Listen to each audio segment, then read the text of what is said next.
alhamdulillah. Assalamualaikum warahmatullahi wabarakatuh. Beliyan kee kam jirtu nagaa keessanii fayyaa keessanii bakka jiraattanii ammas nagaan jiraadhaa isiniin jedha. Rabbiin ammallee nagaa fi rahmata isaa keessa isin haa jiraachifatu inshaallah.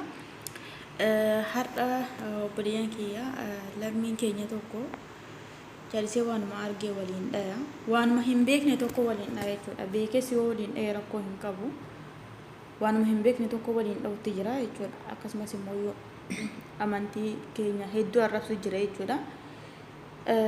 Kanaaf iyyuu amma wanni an godhu barbaade ragaadhaan waan tokko ragaadhaan yoo walitti himaa wayya jechuudha. Kanaaf iyyuu ragaadhaan itti himna jechuudha. Inni mucaan gammadii moo gammadii jedhama. Kunuuti akkuma asitti argitan kana gammadaa tasgaa'ee jedha. Tasgaa'ee maal jedhama kaasa akkas jedha. Inni amantaa keenya hedduu qeequu jira jechuudha. Isin uummanni muslimaallee amma iyyuu jechuudha obboleeyyan muslimaa inni gaafa achi waanuma argee waliin dha'e isin itti dallantanii waan biraa hin jedhinaanii dhiisa. Yaani amantii isaanii isin arrabsinaa dhiisaa. Gaafii isaatiif deebii yoo qabaatan deebii quubsaa kennaafi sanii achitti uummata kana hin arrabsina waan akka hin jedhu jechuudha. Maal jechuu barbaade? Wanni jechuu barbaade obboleeyyan kiyya namichi kuni hedduu tokko keessa darbee jedha jira jechuudha. Innis maalidha? Inshaallah waan inni barreesse kana walumaan dubbisna inshaallah. Kuna waan inni jedhe argaa jirtanii waan inni jedhe afaan Ibrootiin Allah jechuun abaarsa jechuudha. Qubee Giriikiitiin immoo qubeen Allah jedhu fi billah qaxxaamuraan lakkoofsa 666 ta'uu waaqni islaamummaa akka yaani rabbiin nu gabbaru akka waan sheexana ta'e yookiin immoo islaamummaa akka sheexana ta'etti ibsu jira jechuudha akka isaatiitti. Garuu yoo wallaalummaa isaa wallaalummaa guddaa keessa akka jiru akka guddaa halaa diqqaa jedhan tokkoon beektan miti akka akkas ta'e inshaallah amma ragaadhaan isiniif kennaa jechuudha obboleeyyan kiyya. Ragaan maalidha? Sila dhuguma akkuma inni jedhe kana afaan Giriikiitiin Allah jechuun hiikaan isaa akkas ta'a. Akkasumas immoo iyyuu afaan Ibraayistiitiin akkas ta'a kan jedhu inshaallah walumaan ilaallaa jechuudha. Maaliif jennaan waan tokko gaafan dubbadhu ragaadhaan ala hin dubbadhu. Ani akka isaaniitii miti yookaan immoo nuti musliimoonni akka isaaniitii miti kan waan ragaa hin qabne tokko akkanumatti raasatti dubbannu jechuudha. Kanaaf iyyuu ragaa inshaallah fidadhee waliin ilaallaa jechuudha. Akkasumas immoo iyyuu Allah jechuun siruma kitaaba isaanii keessa jira. Kitaaba isaanii keessa yoo jiraate hoo isaan rabbii isaan uume arrabsuu jira immoo eenyuun arrabsuu jiran ka jedhu illee akkasii waliin ilaalla. Barreeffama tokko har'a argee jira. Barreeffama isaa tokko maal jedhe? Allahan inni macaafa qulqulluu keessa jiruu fi inni muslimaa tokko miti jedhe. Dhugaa keetti tokko miti.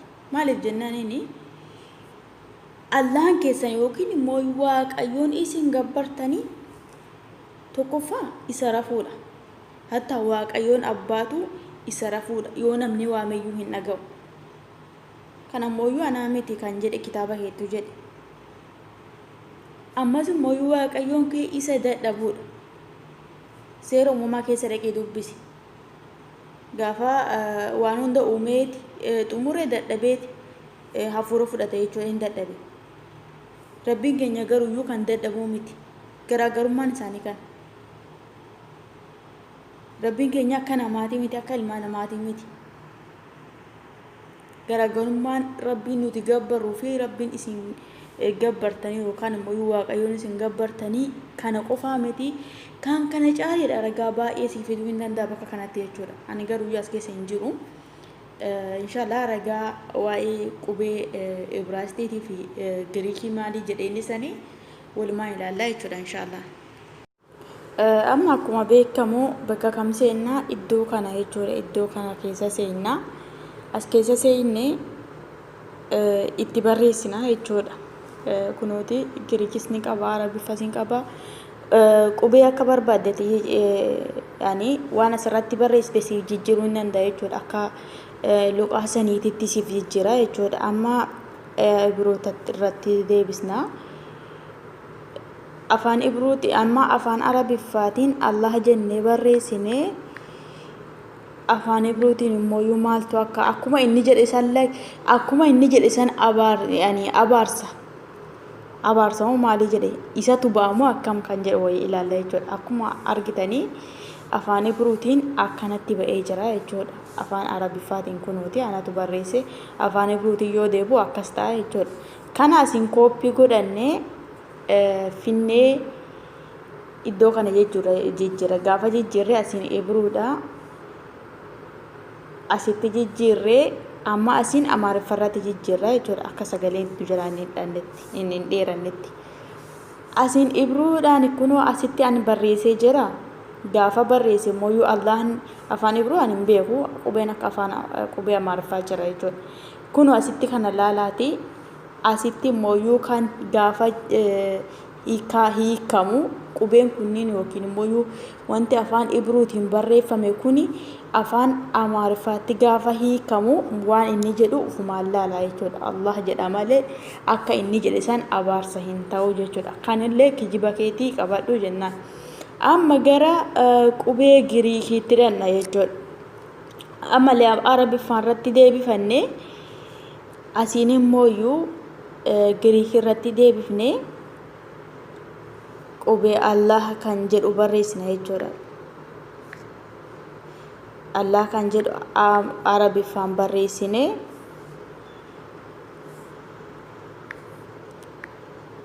san booda Giriikiin immoo kunu akkana ta'a jechuudha. Allachi jedha jechuudha. Kunu argaa jirtan asitti. Dhumarratti chaayii qaba jechuudha.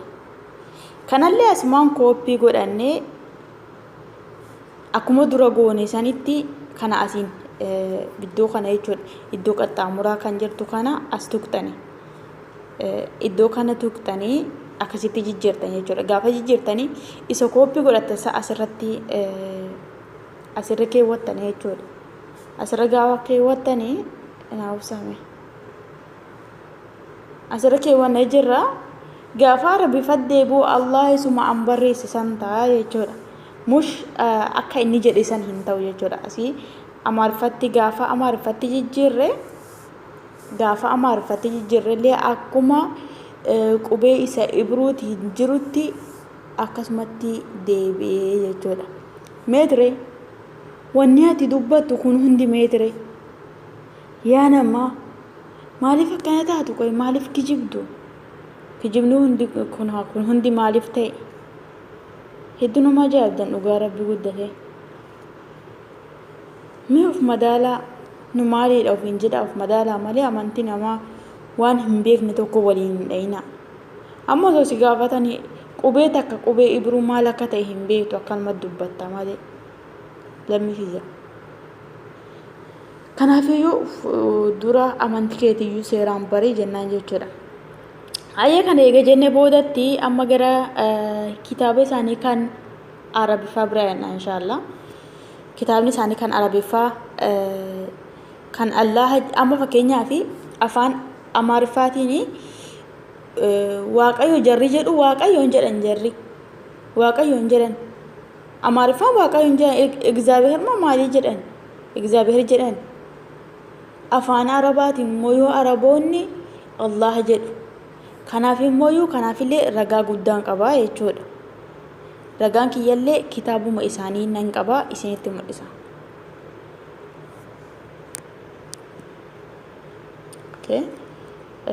Kitaaba isaanii asii akkuma argitan kana kitaabni isaanii kunooti kan sadiin keessaa kan walakkaa kana kan arabiffaa waan barbaaduuf jechuudha. Kan arabiffaa waan barbaaduuf xiqqoo tura kan arabiffaa immoo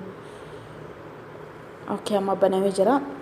Seera uumamaa keessa seenna. Seera uumamaa keessa seerri uumamaa attakwiin jedha jechuudha. Attakwiin jedha arabiffaanii isa keessa seennee seera uumamaa tokko keessa seenneeti laallaa jechuudha. Tokko keessa seenne gaafa laalle asumaan tokkoffama irratti ilaalaa Allahu jedha jechuudha asitti.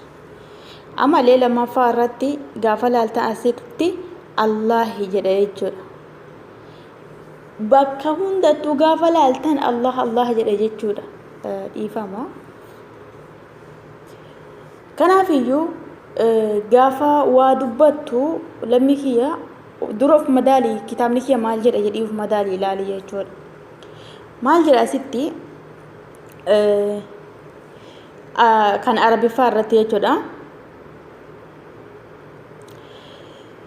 في البديء خلق الله السماوات والأرض ربيني يوكان مويو اللهني يرو jalqabaati fi samaa'i fi ardii kalaqe yookaan immoo rabbi jalqabaa fi samii fi yookaan jedha jechuudha.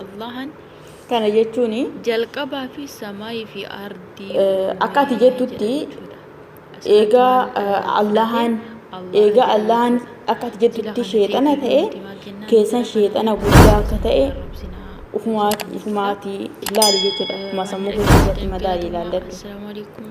Kanaafiyyuu osoo rabbi si uume arrabsuu baattee siif wayyaa siin jedha. Obboleeyyan kiyyaa kana fakkaata jechuudha kan har'aa. Ammas taanaan obboleeyyan kiyya jara kenneerti hin callisina. Maaliif itti cal'iftan? Waan ani yoo dandeessan deebisaa fi deebii isaanii sagaleedhaan osoo deebistaniif wayya. Maaliif jennaan sagaleedhaan gaafa deebistaniif yoo kan galuuf ta'e ni galaafi. Yoo kan duraan rabbiin qalbii isaanii irratti cufe immoo waan godhan hin qaban. Akkasii isiniin jedha. Nagaannaa tura. Assalaamu alaikum warahmatullahi wabarakatuh.